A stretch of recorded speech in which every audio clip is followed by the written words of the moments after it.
Welcome to Roof to Curb. If you're a foodie for the home, this is a pod for you. On Roof to Curb, we talk about everything in the home industry, including homes, remodeling, landscaping, exteriors, and more. Roof to Curb is brought to you by Pull Tab Sports, the best podcast producer in the business. Today's guest, Mark Scherer, President, Scherer Brothers Lumber. Thanks for coming out, Mark. Great to be here, Todd.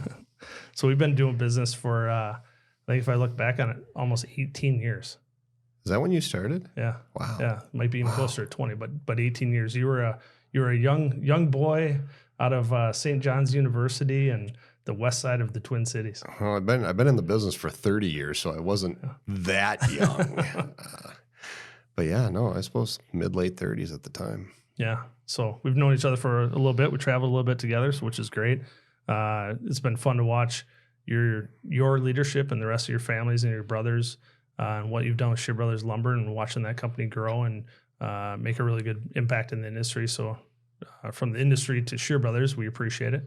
And thank you to Mark, Chris, and Pete. So it's been an interesting journey. That's no doubt. Working with your brothers, working with great people, multi-generational, not just family, but other families that have been in our company. It's been a really interesting and fun gig. For sure. Let's talk about that a little bit. Journey, you're in multiple generations of leadership in Scherer Brothers Lumber. Maybe go back to the day it started and what generation was that and what generation are you at now? And maybe just some of the trials and tribulations. You guys have had some change. You've bought some lumber yards. You've sold some lumber yards.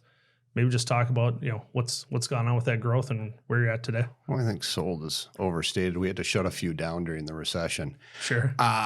No, so 1930, my grandfather and great uncle were basically job hands out on farms. So they were working for farmers out in western Hennepin County, Medina, Hamel, that area. Recession hit, the Great Depression hit, and there wasn't a lot for them to do, so they moseyed into Minneapolis, and they found a guy who was basically pulling deadhead logs out of the Mississippi River. And the Mississippi River was the major highway for transporting logs from northern Minnesota, large white pines, down to the mills in the Twin Cities. So a lot would get wedged in the banks, sandbars, they'd sink, and they were just abandoned. So essentially treasure trove for them. And they worked with this guy for about a year, helping him out. Neither one of them could swim. Oh boy, let's work around water. But do they have little orange floaties on? Is that what they did? I don't think they had water wings at that time. But, industrious guys that were just trying to make something happen. And they ultimately, actually, it's probably a little bit before 1930, but in 1930, they bought the guy out. They bought a steam barge and got some land on the Mississippi River in Camden. A couple of years later, they moved to northeast Minneapolis, right? Plymouth Avenue Bridge, right? Kind of wedged in between the bridge and Graco now a park. And they started a business, and they just started milling up timbers and selling them to farmers and doing their thing. It was actually, for a long time, it was Scherer Brothers Lumber and Ice Company. And once refrigerators were invented, they stopped doing the ice. It kind of put them out of business. Yeah. That whole blue ocean concept of ice makers kind of did their thing. So they started the business, they grew it, they survived the war and all the rest. And then the second generation came in, my dad, his brother, their two first cousins. And they ran the business up until, my dad retired in 95, and that's when Pete took over as president CEO. And my uncle in 1988, and then Mike Scherer in 2000, and Greg in 2001 all retired. They all retired when they were 55, which I turned 55 this year, so I'm feeling a little bit of that sting because I think I'm going to be working for a little while longer. Sure. But so it's my two brothers and myself just brought a nephew into the business. We've got a 5-year policy outside the company before we have a conversation about coming back.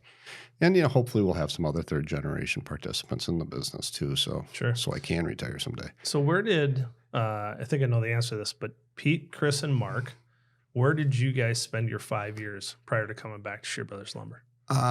Pete was in commercial banking. So he was doing a lot of land development financing with the old, I think, American National Bank in St. Paul here. Chris was Arthur Anderson. He was a CPA by trade. So Pete was finance. Chris was a CPA. And I spent a better part of my time at West Publishing Company down Edina, now Thomson Reuters, or not Edina, excuse me, Egan, and now Thomson Reuters. And then I went to William Mitchell College of Law and came back into the business while I was going to law school back in '93. So you're either going to come into the lumber business or you're going to be a sports agent for all the athletes in Minneapolis, right? Oh, hey, one of my classmates was Neil Sheehy. He's doing pretty well in the sports agency world. Yeah, he's doing just fine. Good guy. Huge mitts. He had just massive hands. He's done pretty well for himself, that's for sure. He's a good guy. So all the family comes back in after 5 years. You guys, now it's the generation of yourself and your siblings. What are some of the things that have happened during that time over the last 30 years that you've seen with Scherer Brothers, and maybe how it impacts how you've had to maneuver along with recessions in industries and how the industry's grown or changed? What are some of those things that you've had to navigate? Well, the industry in and of itself was very different 30 years ago than it was today. It was heavy specs and models. There weren't as many national production builders in the marketplace. For sure. There was a lot of carry. So there was an expectation that, hey, I'm building a house. I'll pay you when I'm done. Yep. Partner. Type of thing. Yep. And that took a lot of people down when the recession hit. Almost took us down, frankly. I just had a lot of receivables sitting out there that very difficult to get paid on. And I'd say that's the biggest shift that's occurred. But there are certain things that are also just remarkably consistent within the industry because you're building something, and maybe more importantly, because you're building something so important to the community. Relationships with your customers, with your employees, with your vendors, with the ultimate homeowner are just so phenomenally important to running a successful business and having some type of contribution within the industry. For sure.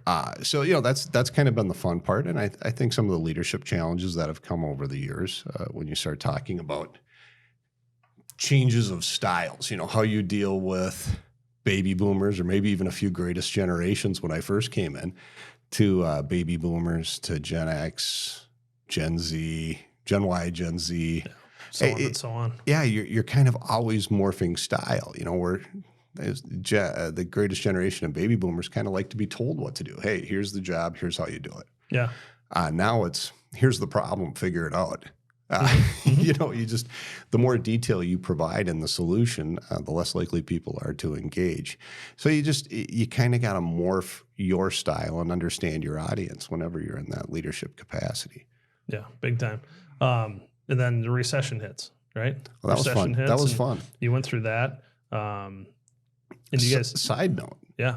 Last night, just recently put back on Netflix, The Big Short. Yeah. And I watched it.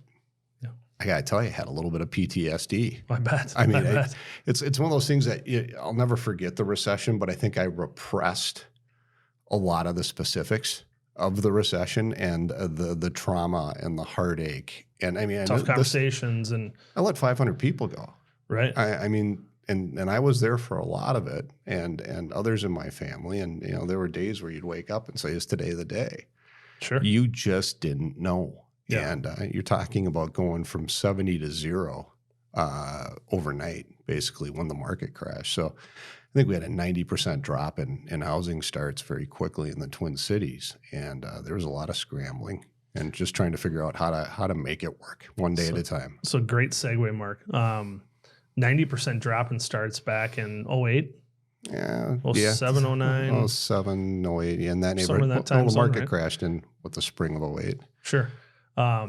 People think we're in a recession now. People think it's crashed now. The housing world has crashed. Not even close. What are housing starts? What have you dropped from last year to this year? I haven't seen the latest data on that. I'm shipping as much wood this year as I did last year. Lumber prices are off about 30%. Yep. So from a revenue standpoint, we certainly see things a little bit slower, but from an activity standpoint, hell, I'm still trying to hire 30 people. Yeah, so you might have actually grown in volume of activity, but because lumber pricing is down, maybe it looks like you are doing less revenue. Yeah, it feels that way a little or bit. close to it, right? Some of our leading indicators, our millwork order file has been very strong and consistent. Our truss order file has been growing, and that's very much a sign of things to come in the future. So, you take what you got. This is not something where you can, in your mind or within your business, manufacture more home builds. No. And then that breeds irresponsibility when you try to do that. And that's Right. really where we got to in the late 90s, early 2000s with that bubble that ultimately did burst. For sure. You guys been around a long time. You like I said, back in the 1930s, you've got a seasoned group of leadership. You've seen good, bad, ugly, and different of what housing stock and housing product looks like. So I'm kind of leading down a path that we spoke about yesterday of, if Mark Scherer walked into a home and you said, hey, you know what, if I was going to build a house and I'm trying to help a consumer out and trying to get them to differentiate maybe a good, better, best conversation, kind of, we can do that with the windows. It's hard to do it with lumber, right? It's hard to do it from a consumer standpoint of, I want to get behind the curtain a little bit to see what maybe a true lumber guy would know, right? So if I walk into a house, what were some of the products that you'd want to see from a good, better, best conversation? Lumber is just so ridiculously unsexy. We're going to make it sexy right now, Mark.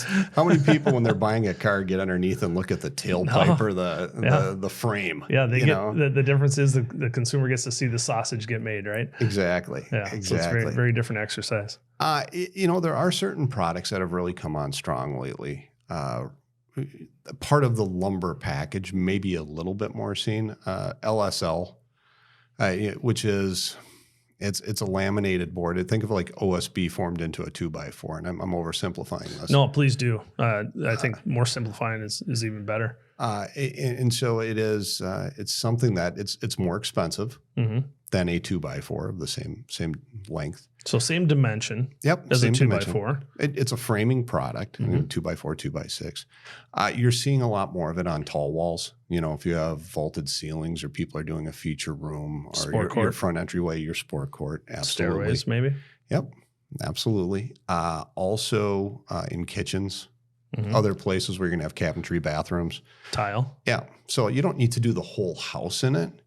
But anybody that's been to a house that has, say, a big, tall stairway, as you're standing at the bottom of the stairway and looking up. The sun shining in. You can see that sheetrock ripple. You can see the waves in it. If you're not using the right product. Right. I think OSB has come a long way. It used to be a swear word in our industry because people used it for sheathing and subfloor way back when, and there were problems. And part of that was how they flashed it and vapor barriers and all the rest. Today, when you talk about Advantech or Durastrand or certain products like that are your higher end subfloors. Higher end subfloors. Subfloor is what you lay down on top of your joists. That's what you walk on. So floor trusses. Yep. That's the other thing that's really changed. Yeah. I mean, this market is now. Almost exclusively trusses. Some people will use joists in the basement, because there's some fire code stuff. Yeah. So the comparable, what we're talking about is you used to see an LPI or a TJI, maybe a 9.5 inch or the 11 7/8. Remember right? that great branding had the elephant on the floor? Yeah, it was fabulous. If you want the floor, you'd put that product in your house. And now you see that go away, and now you're seeing floor trusses that are obviously for your floor, but separating your first level, second level, those kind of things. And you see mostly 18-inch floor trusses and bigger, right? 20-inch, 22-inch, 24-inch. Why do you think that shift happened?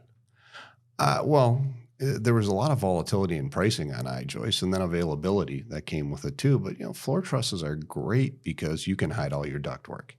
All your mechanicals can get slid right into that. And so you don't have drop ceilings in your basement. No soffits in basements anymore, right? And that's a lot less labor. I mean, the other thing as an industry that we need to figure out is how can we build a house more efficiently with less labor? And building a house is a decidedly inefficient process. For sure. And everybody's trying to get better with it, but there's so many variables between weather or product delays or changes, especially in this state, right? Yep. I mean, we're a state that sees crazy swings of weather when you go from the frigidness to the hotness, right? Absolutely. In some other climates, you don't see that, but heavy labor. So we see some efficiencies. TJIs, LPIs was a manufactured product as well. And you'd see that mostly in houses that maybe built in the 70s, 80s, 90s. Yeah, well into the 90s, and then it started fading away in the 90s. Yeah. A lot of soffits and basements with ductwork. Oh, God. Yeah. So you'd have to do the ladder rake around it. Right. And Build ladders everywhere for it. soffits. And if you're 6'3" and you had an 8-foot high ceiling and you're dropping a soffit, you just started to feel a little bit cramped. Yeah. So now we see floor trusses, and now we also see different heights and lower levels. Yeah.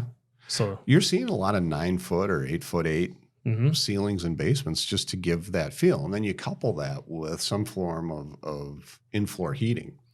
Radiant in-floor heating, Wurzbo systems, and people are channeling that into their garages now to where you're seeing in-floor heat in the garage rather than a big blower.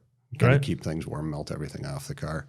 It's an economical way to make your basement really part of the house. It's no longer cold and damp. You don't see this 10, 12 degree swing when you walk downstairs. You're like, oh, I need blankets. Turn the fireplace on.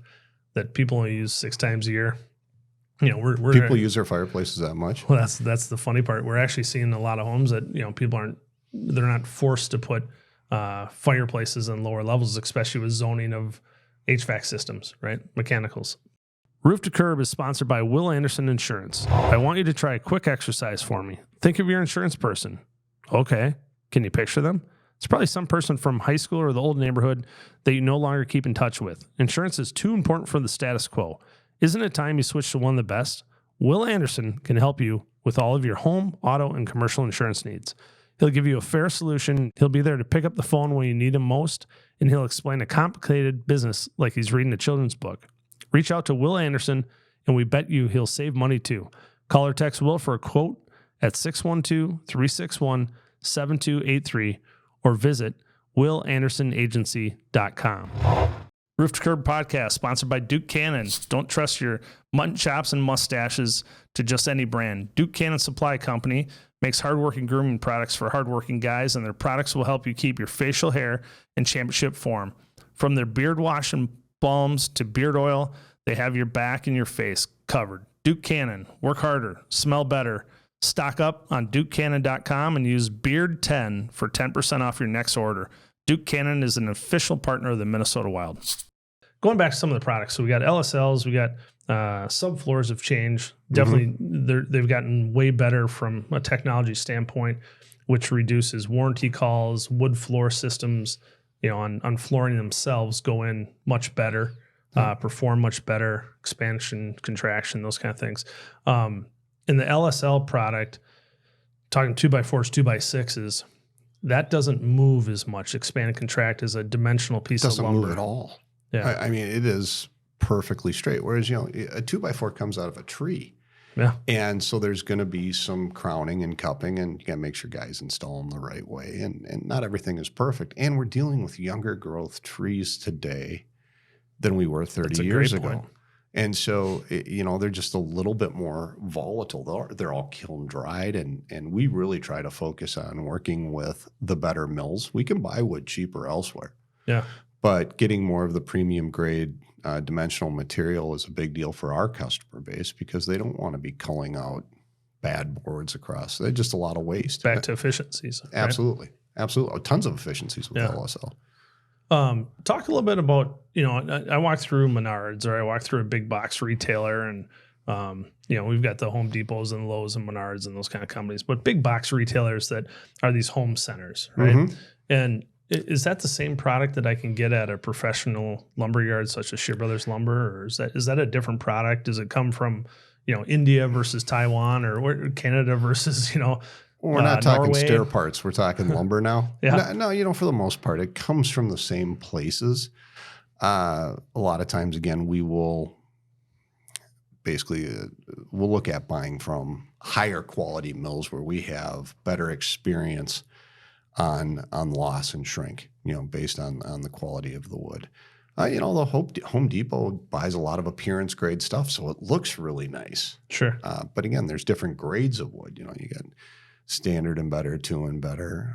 How many different grades number are 3. there? So you're Primarily telling me, for construction with wood. You're looking at the big 3. okay, so there's 3 categories of wood products. So if I say, hey, here's a 2x4, a 2x4, a 2x4, and they fit into each of these categories, what's the difference? Well, you're not going to want to use a number 3.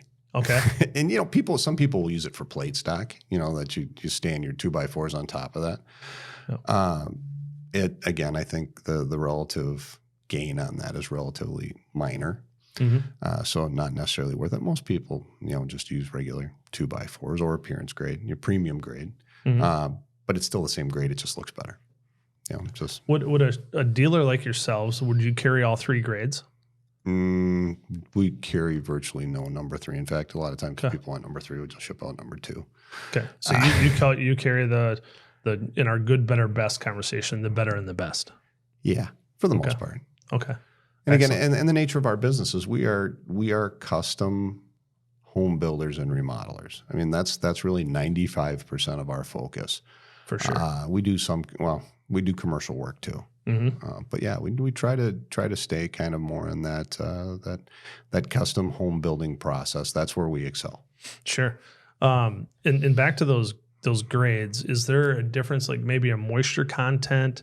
One of those boards has more moisture, less moisture. You got the wrong brother for this. What's do I gotta get on the phone with Chris? What do I gotta do here? I can't even pound a screw straight, and you're asking me about moisture content. You're getting technical here with you. Yeah, Chris is flying back into town today. You can have him on next. He can really go detailed on you. Yeah.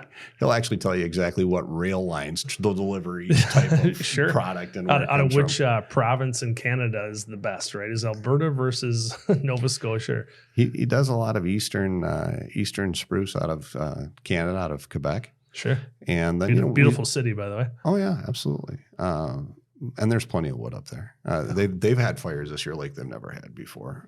But then certainly British Columbia, Alberta, sliding into the western U.S. is where we still get a lot of our stuff from. Yeah, it's interesting. I think where we're going with it is more in general, Mark, is that it's a little more technical than what maybe the general person would think about, right? Like it all looks the same, it all has the same dimension, but yet the performance of each of those products is very different, anywhere from the 3 grades of lumber to manufactured products that we just spoke about. So again, Mark Scheer's walking into a house, and I think Mark Scheer had a nice building experience with one of our friends that we both know. It's a great guy. And that was 5 years ago. It seems like it was yesterday. Yeah. How fast was that go by? Hey, my house still brings me joy, man. I love it. That's good. I love it. We spent a lot of time designing that. Yeah. And it should. It's a beautiful house. And like I said, you worked with a really good guy on it. So, but again, like you had the chance to put certain products in your home that based on knowledge base that you did. Was there anything creative that you did from maybe something that you would pull out of Scherer Brothers from an inventory product, something you carry that you're like, hey, these are must-have products that if I'm building a house again, Mark Scheer would say I'm using 1 or 2 of these products? That's an interesting question. While there are variations, so many things are the same, and the destination is always the destination. It's the journey and how you get there and what you put into it. And plenty of different things work. It ends up being ultimately, I think, a matter of preference. And again, it goes back to the efficiency of building the home. Certain products, you're just going to have less time put into it. I do love to hand frame pocket door frames using LSL. Absolutely. Sounds like something Custom One Homes does. Well, hey, look at there's again back to 4-letter words. Pocket door frame was something I would have never considered putting a pocket door in my house in 2000. Today, I wish they all were. For sure. I mean, just the hardware, they got soft close hardware. It's just like your cabinet drawers coming in, going on those pocket doors, and they work like a champ when you do that. Yeah, so a pocket door would be a door frame that fits into a wall. It's a pocket. And the door fits in as a into pocket, the right? pocket. Yeah. The difference that you speak about is versus a pine framed pocket door sleeve. Yeah. Going into an LSL or timber strand product. You need a wider wall for it. 2x6 wall versus 2x4. Yeah. And it's just, it's so stable. You don't get any bowing of that frame that you used to have when they were pre-manufactured. And it just, and again, back to the hardware, which has come a long way on that. It makes a huge difference. But, end of the day for me, I'm still an aesthetic guy. Sure. You know, you want the pretty stuff, the shiny and stuff. put lipstick on it and call it a day. But I love millwork. I love windows. I mean, when you look at the trending in the style in houses right now,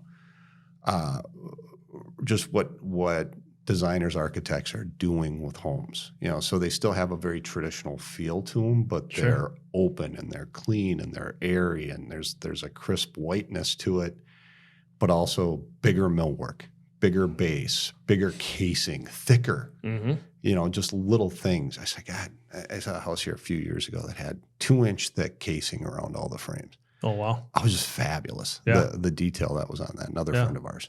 So you guys do millwork at Scherer Brothers, right? Oh, I love millwork. You have a large division there that does some cabinetries, closets, millworks. Todd's still running that up there, right? Oh, Todd runs all of our closets. And closets are huge too. That whole organizational system that's out there and the trending that's moving towards that. I mean, people want to declutter. And I think that's really been a common theme is decluttering your home. For sure. And I think those storage and closet areas are just, they're much different than an open space that you throw boxes in. Yep. Or you put a rack and hangers on, right? Now it's the multifunction of those spaces. The decluttering is amazing. And you guys have a wonderful closet division that's open to the public. Yep. Right? So we do builder, and that's one of our businesses where we do a fair amount of consumer business. Consumer direct. We are set up for that, and that's it's been great because it's transformational. I mean, it's immediate. You can, and by the way, we replace windows too, and on older homes, sometimes replacing windows is the best thing you can do. It doesn't change the aesthetic of the home very well. Energy and efficiency, though. Oh yeah, no, it's completely the right thing to do in certain applications, especially if you're sticking around in the home. But that closet overnight transforms your house. And all of a sudden, instead of having a place of clutter, you have a place of joy. Because it solves hardships. Absolutely. Right? So, absolutely. Quick little story for you. We're maybe 60 days ago, brought the Custom One teams up to Brooklyn Park there. Yep. And did a tour with Todd Stegeman and old friend of mine, I'd say. So I was telling Todd this story. I said, do you remember back in, I think it was about 04, 05, you helped me create my first yard sign? And he goes, I do remember that. So we were joking about that whole story, but he truly did. And we thought that was pretty cool that he got involved to help make an impact in our business at that time the way he did. And it wasn't just him grabbing something off the shelf and selling it to us, but his activity and his involvement was pretty special at that time. So yeah, well, first of all, Todd's a special guy. Yes. But what's really unique about our business is Todd has been with us for more than 20 years. And he's probably somewhere, halfway on the seniority list. Not that we really have a seniority list we do for our union employees, but people stick around with us. And so we do have longevity. We just keep building on really the commitment, the character, the quality of the people that work for us. And Todd being a great example of that. He's had multiple roles within the organization, and just wherever he goes, he knocks it out of the park. And that's not unique to him. I don't ever want to single any one person out, but I have so many people like that. It's awesome because they're more of a share than I'll ever hope to be. Sure. They've impacted under your the business name, under the name, and they care. And yeah. Look you can hire talent. You go back to the leadership stuff from earlier. You can hire talent. There's plenty of talent out there. But to find somebody who's genuinely passionate, who's a true believer rather than a paid mercenary. Sure. Finding folks like that, we have just been blessed to have people like that in our organization. And that's what drives it. A lot of good ambassadors, right? Absolutely. Our rep, Chuck Traum, is one of those guys. I think in your book, I think you'd put him in that line. Some of the guys that he reports to and has worked for. Pat Hegseth is a pretty good representation of the company. Sure. A little bit newer to the company, but he's definitely been with us like 7 or 8 years. Yeah, he's a seasoned vet, though, a good free agent pickup at the trading deadline for you. So we like those guys. So let's talk about, I want to talk about two things. I want to talk about lumber and pricing, and I want to talk about consolidation in the market. Okay. So those are two very different things. They are two very different things, and I think I got a way to tie it back in, but we'll see how this works. So, Mark, I watched the media, and I see lumber in the last 12 months has come down. Yep. Right. So we see, and it's priced into thousands of pieces, right? Well, it's all priced by board foot. So And the thousands per board foot. the easiest way for me to explain this is 1 foot of 2x6 is 1 board foot. Mm-hmm. Okay, so you got 2 times 6 is 12, divided by 12 is 1. Yep. It gets a little bit more complicated when you're doing a 2x4. We're gonna have to get Chris on the phone again. Yeah, we're back to it.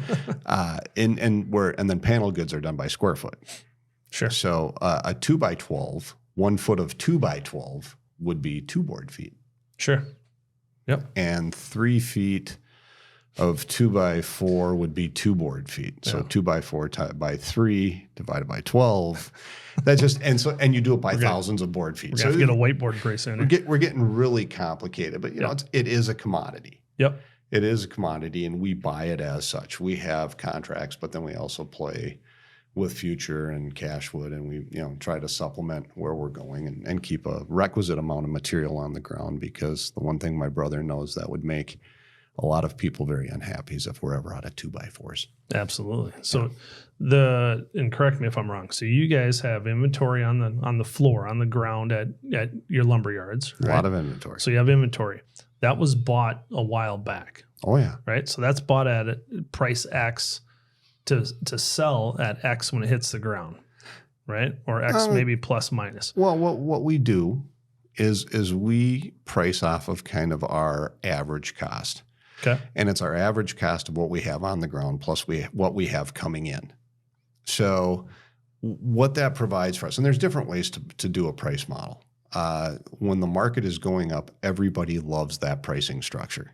For sure, because it's a lagging detail, right? Yeah, it lags behind. When the market's going down, people are like, well, the market's going down. I read the Wall Street Journal yesterday, and look at commodity prices are down. How come my lumber prices are so high? And that's my point, is that when it goes down in a market like we're seeing over these last 12 months, I'll call it, or maybe since January of 22 when interest rates were 3% on mortgages, now that price has gone down and people are like, well, the media says it's slashed and my price of my house should be doing the same. I'm going to turn on my phone real quick. And this is rude. Well, you know what? I can speak in generality. So what we do is we created a house years ago, a mythical house. And we have all the materials in that house that you need to build it that are volatile. So we don't have windows, but we do have your trusses, your roofing, your sheetrock, your sheathing, all your lumber that would go into building that specific house. I think it's a 3,500 square foot, 2-story, something like that, with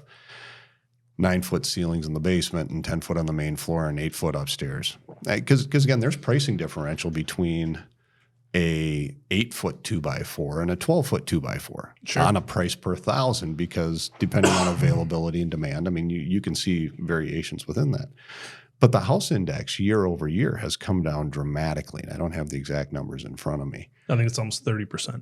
30% on those items that products you would be buying from me. And that is reflected if you're building a house right now. But you got to understand, other things have gone way up. Correct. Windows have gone up. Appliances have gone up. Wood flooring has gone up. And a lot of that sometimes is tied to labor. Labor has gone up. Land prices have gone up. That's what we talked about the other day, right? Is pretty much anything that is being touched by labor from a manufacturing standpoint has seen significant increases in the last 24 months. Wow. And those increases have not stopped in the last 12 months. So as we're watching commodities and we're watching lumber drop to this 30% number, all the other products in your home are offsetting that decrease. And that's why we're not seeing housing pricing in general going down. Yeah, well, look, when you're sitting down with your homeowner and you're going through your price sheet, you've got all your construction costs that go in. A lot of stuff is more expensive, but it's a relatively minor part of the building process. Correct. And it doesn't jump out at people. Whereas, the package you would get from Scherer Brothers, if you just had a line item, hey, Scherer Brothers, and it's $150,000, they're like, well, these guys, look at how expensive is that? Well, what they don't understand is a big chunk of that just went down. But because it is such a heavy line item number within the process, it draws attention, no doubt. I do like to point out that my industry is the one industry that does go down. Very few. That's a good point. I mean, I suppose you might see it with copper or some other things like that within the plumbing world, Yeah. but we go down. We're always happened with, floating and playing. What's happened with plumbing lately? I couldn't tell you. What's the shift that used to be all copper lines, right? Mm-hmm. Well, what are they now? It's all PEXA, right? It's all PAX, right? Yeah. Or Uponor, or, whatever it might be. I got a friend at Uponor, so I had to say Uponor a couple times. You just wanted to say I did. Uponor. It's a fun name. It's a fun name. Yeah. But a great company that's been good in the plumbing world. So it's interesting to watch the technologies change to drive costs, and then watching the whole thing happen where lumber comes down, and now we've got some confusion in the marketplace, let alone this Twin Cities market is one of the top 3 for most underbuilt in the country, right? So we've got this mix of products going up. We've got a lack of inventory. I think the number's up to nearly 70,000 units that are underbuilt as of today. That's awful tough when market capacity is running about 12 to 13,000 units. I mean, just year. Based on labor that's available. Yeah. So if there's no more desire, it'll take us 5 years to balance out the market, right? Well, and that same thing works nationally. Right? Mm-hmm. Just the number of housing units. Really, the country's economy is set up to produce about 1.5 million units a year, give or take. Sure. And you start bumping across up, the country. So across the country, California to New York. Yeah, annualized. So you bump up to 1.7 annualized. There's a lot of stress in the system, and that's when you see commodities starting to run because the mills can't keep up with it. Right. And then you throw in some other environmental factors, whether it's fires or beetles or other things like that. It does have an impact on that. Yeah. I think COVID was a great example of that. Think about it. Everybody went to the mattresses. Sorry, I have to throw a Godfather reference into everything. Right when COVID hit. Shut down the plants. Except for builders. Yep. Your phones were ringing off the hook. People wanted to remodel. They didn't know how long this was going to last. They wanted a nicer space.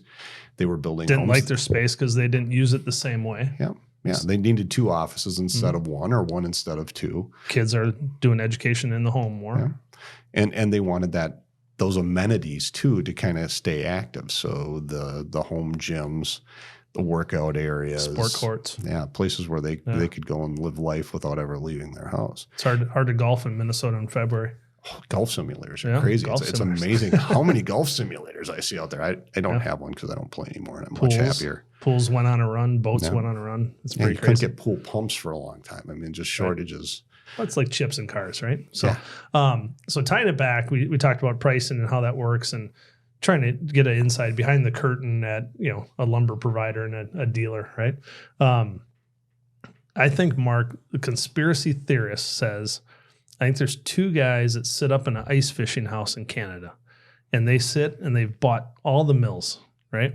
And it's if you can imagine the story from Grumpy Old Men, right? The 2 guys that are sitting in the ice shack having a good old time laughing. Maybe they're having a bourbon, smoking a cigar, and they don't even know if they're catching fish as much as they're sitting there joking and telling stories. It feels like at some point these 2 guys were controlling the lumber market during COVID and what took place. So I know I don't think that's the story, but I think it is a good story, and it might be. Who shot JFK? Exactly. No. But there is some consolidation that has taken place over the last 5-10 years, right? Oh, there's always been big timber producers. You go back to Weyerhaeuser, who started in Maine and moved to Minnesota and then went out west. They were big. West Fraser is big. Yeah. Tolko is big. There's a lot of people who, have trees cut down. They process them. They kiln dry them. They put them on a train. They ship them out. Demand is demand and supply is supply. And you can artificially, I guess, mess with that a little bit for whatever reason. If lumber prices are too cheap and you don't want to produce at that level, if it doesn't make sense, then maybe they curtail. Tying it back to your Netflix movie, right? Exactly. But at the end of the day, that is pure poppycock. Can't tell you the last time I've heard you said poppycock. You just said it. It's a great word, but it's who's buying, who's not, how much is available, and that is really going to set the tone and tenor for what pricing is. So moving forward, a couple other products I want to talk about and get your opinion on them, as far as categories of product. But what does the next 12 months look like from forecasting? And you got obviously a guy that's been doing this forever with Chris, and is about as good as a buyer as it gets in the marketplace and maybe even the country, right? So what do you guys look at for the next 12 months, and how does it tie in from what you guys are seeing with Scherer Brothers? And you guys got to look at futures a lot. Yeah. So how do you look at that? And then what do you see if you're going to forecast the housing industry in the Twin Cities market in the next 12 months? Is it flat? Is it up? Is it down? Are we busier? Are we slower? What do you think? First of all, am I required to acknowledge the accolades you just put on my brother? Yeah. Yeah, he's pretty good at what he does. You should. Okay, all right. I'm not trying to pump his tires, but I do respect Chris, and I think he's been doing it for a long time. He's pretty damn good at it. I can't tell you in running a business how critically important it is to have somebody you really trust who's really good at what they do, managing your commodities buying. And you're right. I don't know if there's anybody better out there than Chris. Yeah. I just don't. Now, the question is that when Chris comes on the pod, do I say the same thing about Mark in his role? And we go back to the Chris is all substance and no fluff, and I'm all fluff and no substance, right? We work ridiculously well together. Yeah. And so Chris buys and I price. And basically Chris prices and I say, yeah, that looks good. Sure. Because that's just one less thing for me to do. Looking to the future, I'm very seldom at a loss for words, but I can tell you my time machine is broken. Yeah. And a long time ago. You used to be able to use that time machine much easier than today, right? Oh yeah. Yeah. I mean, there's so many variables. There's so many things at play here, whether it's a local U.S. or world politics, supply demand. What's Canada going to do? Sure. Are they going to shut down production? Are they going to do this? Are they going to subsidize it? What's going to happen with us? What's going to happen with oil? And what impact does oil have, not only in the manufacturing of products, but the transportation costs? Yeah. Absolutely. Labor. The shortage of truck drivers, and it's tougher to become a truck driver now today than it ever has been. The rules, requirements to do that. So that's the supply side. The demand side, I read something the other day that said people would rather give up a kidney than their 3% mortgage. There's going to be a lot of kidneys on the market. Yeah, but at the end of the day, I think if you look at your house as an asset but not an investment, people, especially if rates come down to 5-6%, or maybe people start looking at not the teaser rates, not the subprime stuff that happened back in the early 2000s, but just going to more of a conventional ARM where maybe you can get a 0.5 point, 3/4 point better at 7 years, 5, 7, 10 years, and kind of work your way into the ARMs. That will still create a level of demand. I do believe there is a need for housing. That's one of the most obvious statements I've made in a long time. And I think we're going to be busy. It's just how busy. Yeah. And it's not going to be like COVID busy. Just because which we don't, can be okay. I'm okay with that. We don't have the labor. Sure. We just don't have the capacity. And so I think one of the things that for a builder like in your shoes is going to be is if you have that production throughput, you're going to do just fine. You're going to do just fine. And again, qualitatively, you can't just hire anybody for the types of homes you're building. Right. You need to really vet out your subcontractors, your suppliers, and you're choosing the right people to work with, because that ultimately leads to the success of a finished home. These are not houses. These are homes. And we're providing one of the fundamental needs in the community. Now, granted, we're doing it on a very nice level, but people want the nice appliances. They want the view. They want the space. They want the flow. The Twin Cities market is somewhat spoiled. And I say this in a good way, with a lot of really good people in the home industry compared to other markets in the country. The products that are being built in this market are substantially higher quality and put together much better than some other areas. Our builders are professionals. Yes. And I think a lot of that goes back to education. Our builders association for years has been, I think, kind of cutting edge relative to other parts of the country. And it's not just our Builders Association, it's NARI for remodelers. To where, you know, people aren't just running out of the back of their pickup trucks, fly by night type of stuff. I mean, these are professional based organizations. They are businesses that build homes. And so they get communication, they get follow through, they're tracking their costs, they're identifying changes, they're doing all the things that the level of professionalism is real strong, no doubt about it. No, and great suppliers as well. Yeah, well, in watching suppliers being active in those two industries and organizations that you speak of, you know, NARI being the National Association of the Remodeling Industry, and then Housing First being our, you know, housing bureau association, if you will, in this Twin Cities market. I mean, think about this, and James didn't pay me to come on and do a gratuitous plug for him, but we started the Parade of Homes. I mean, no other market had that type of showcase. I think 75 years is the gig now. Yeah, 75th this year. But think of the level of promotion for not only builders, but the industry as a whole, the credibility, the attachment that the community has to that. I mean, it's an event. People look forward to it. People who have nothing to do with housing or who aren't even thinking about building a home still go out and look at parade homes because they want to see what could be. And you talk to other dealers, other builders in other markets, they don't have this. They wish they did. Yeah. Right? They're begging for it. Yeah. So it's been great. Tying just a couple more products, Mark. Windows. You know, there's a couple different categories of windows, right? You've got maybe a wood structured window. You got a vinyl structured window, and some products in between there. But you know, any comments on windows? And I know we don't want necessarily to talk about brands, but we want to talk about maybe some good companies that are around. And you know, I used to manufacture windows, right? I do. And frankly, I was born and raised. When I started at the lumber company, I started in the window company. Yeah. The window division. And so I was in purchasing and manufacturing, and, you know, I'm a sales guy that, you know, all of a sudden I'm seeing a whole different world, and it was fascinating for me. It's like a kid in a candy store because you look at what could be with it. I think windows are one of the first things to get marginalized when you're building a home, but they're one of the most important things you can have. So people are going to be more quick to go to a lesser grade of window so they can have nicer appliances. Countertops. Yeah, well, look at that. Window's going to last you 30 years. The appliances are going to last you 7 to 10, regardless of what you buy. Mark, why do you think they're so important? What makes them so important? Well, there's an aesthetic, but then there's also just an energy component to it.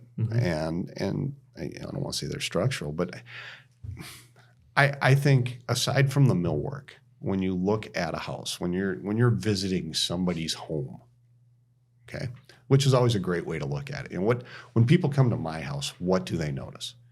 They notice the windows, they notice the millwork, they notice the front entry door. The front entry door is huge. I mean, that focus within the building community has been, I think, one of the greatest shifts. I mean, aside from that's a great point. You know, the front door systems doors and offerings. Doors of Dublin. You know, the calendar that's been out forever. You know, which is cool. All the Georgian styles and the knockers and knobs and all the rest of that.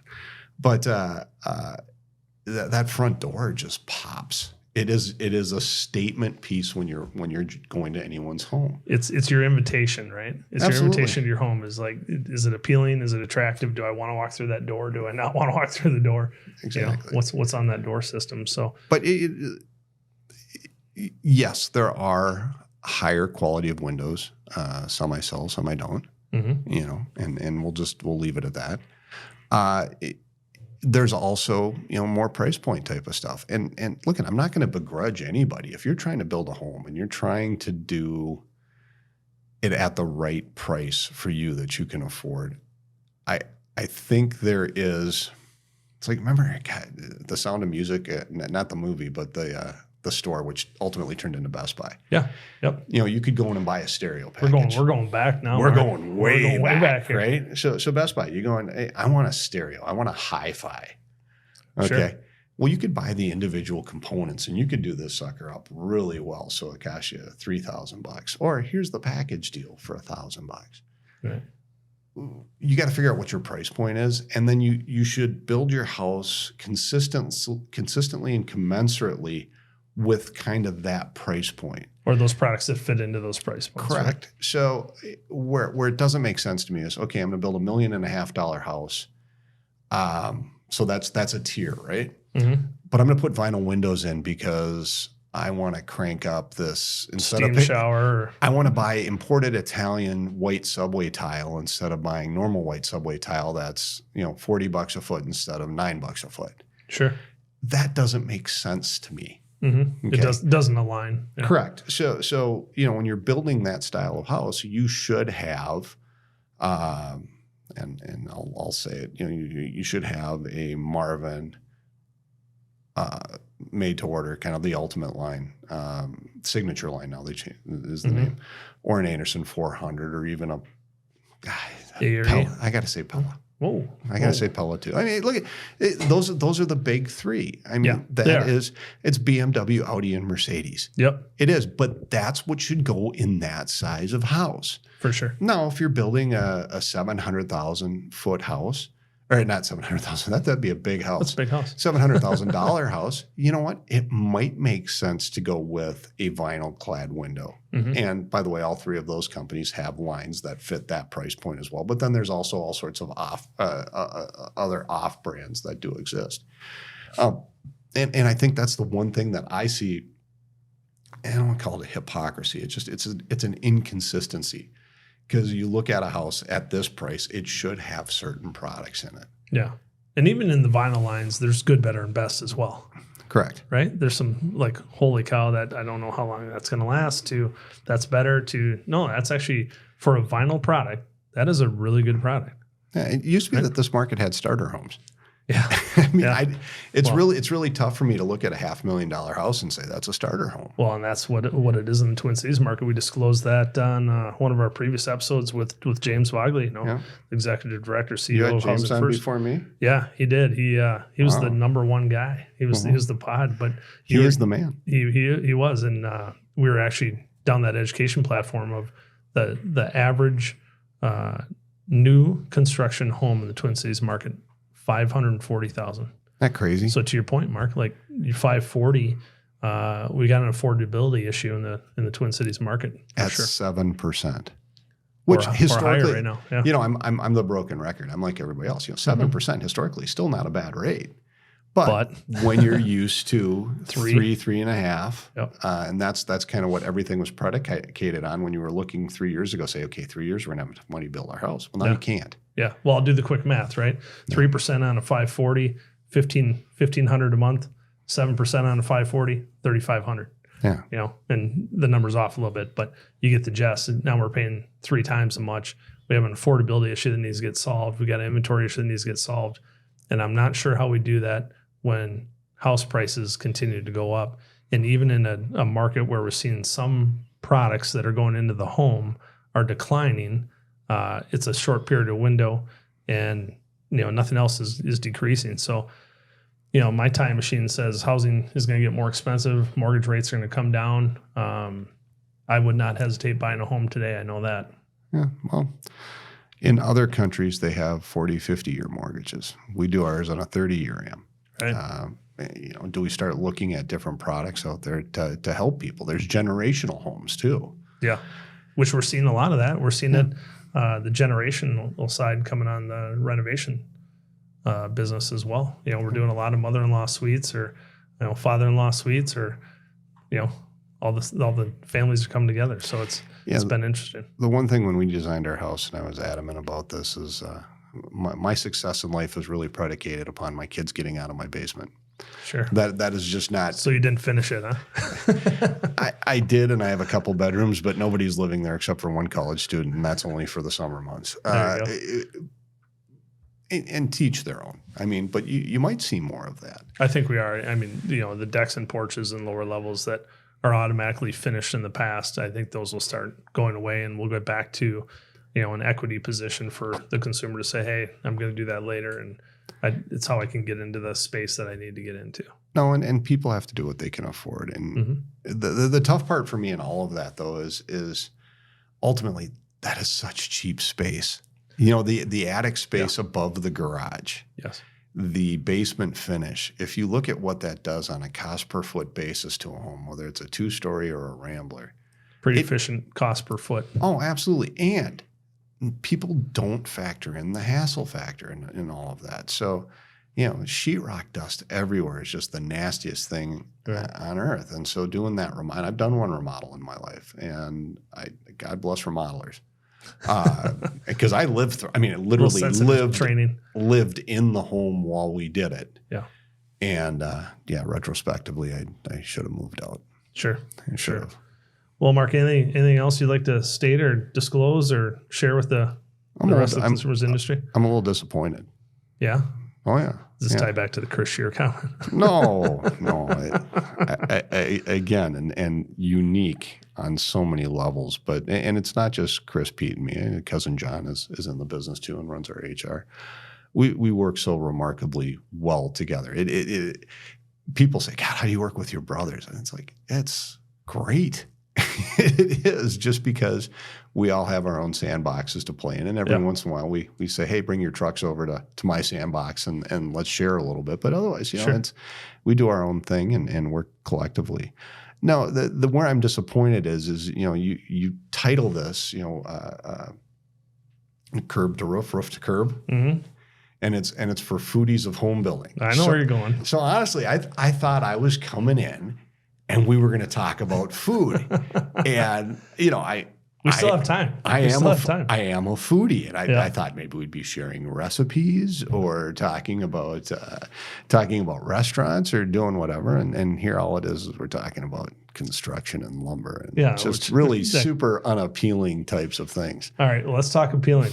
All right. I talked to you about, you walked into a house and I said, hey, give me the lowdown. When Mark Scherer walks in a house, he knows what's good and bad and different, right? Yeah. Let me hear your top 2 restaurants and your top 2 wine selections. If I had to go into dinner tonight, or I'm going to buy a bottle, what are we buying? Because I know you like your wine. Not as you know what, I was just out in Oregon for a conference, and I'm a Pinot Noir guy. Okay. And I love Oregon Pinots. Okay. I start getting into heavier reds. My allergies go nuts. So I've almost gone exclusively down that path. So I have always been a big fan of Domaine Serene, the Evansteads, who had Upshur Smith here in Minnesota. Just fantastic family, great story. Google it if you ever want to see what happened, because they got caught up in the Bernie Madoff thing, and their response was just incredible in what they did for their employees.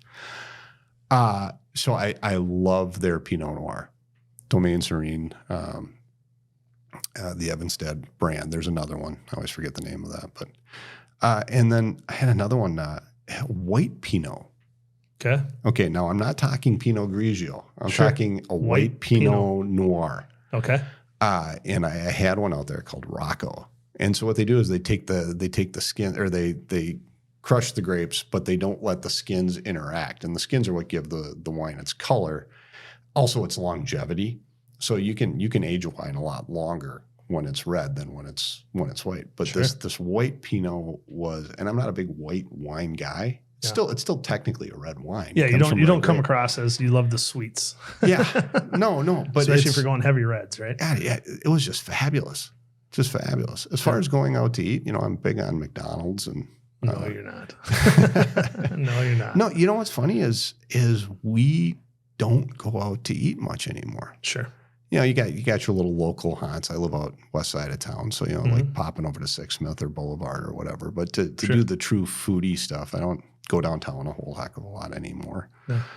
What we have been doing a lot more of now that we're empty nesters is we cook at home. We experiment. We enjoy the experience a little bit more now, right? Because you're not racing to do the kid things, and now you have time to be like, hey, let's get into this a little bit more. Play around with it. And so my wife will come up with, hey, have you ever tried making this? And it's like, no, but why not? Let's give it a shot. Have you found the hot rocks yet? Yeah. You did? I bought a hot, so Todd and I were having dinner at a convention, and he ordered up these hot rocks. So what was the name of that restaurant? That was at Catch at Aria. Catch. That was fabulous. Yeah, it was fabulous. So all of a sudden we got these 2 big bricks that get set on our table with some wafer thin sliced beef, and just put it on there and let it sizzle for about 30 seconds and a little dipping sauce. So yeah, we did buy that. Yeah. I have done it multiple times. Good. Yeah, it's fabulous. It's hard to beat. You got to get the right piece of meat though. Oh, absolutely. Yeah, I mean, it's all got to about be that. heavy. It's got to be heavy marbled and Yeah. and the A little rest, flavor to it, right? Yeah. So, yeah. Mark, thank you so much. One, as a friendship, as a companion for trade partners, and two, just taking the time out of your day. I know you're a busy man, and we wish you the best with Scherer Brothers moving forward and all the transitions with other family coming in, and you guys as you exit the space at some point. And I wish you guys the best, and we'll be in touch for sure. But Mark Scherer, President, Scherer Brothers Lumber. Well, thanks, Todd. It was nice to be here, and it is nice to be one of the few family-owned lumber dealers, not only left in this market, The country, right? In the country, yeah. There's so much consolidation in the work, and we love what we do, and I can't tell you the pride and responsibility that comes with having your name on the door. Without a doubt. And it really does. It does matter. So we're pleased to be part of this industry, and Lord knows, really appreciated working with you over all these years too. So, and all the folks at Scherer Brothers appreciate what Custom One does with us. So thank you very much. Mark Scherer, President, Scherer Brothers Lumber, roof to curb. We'll see you at the next one.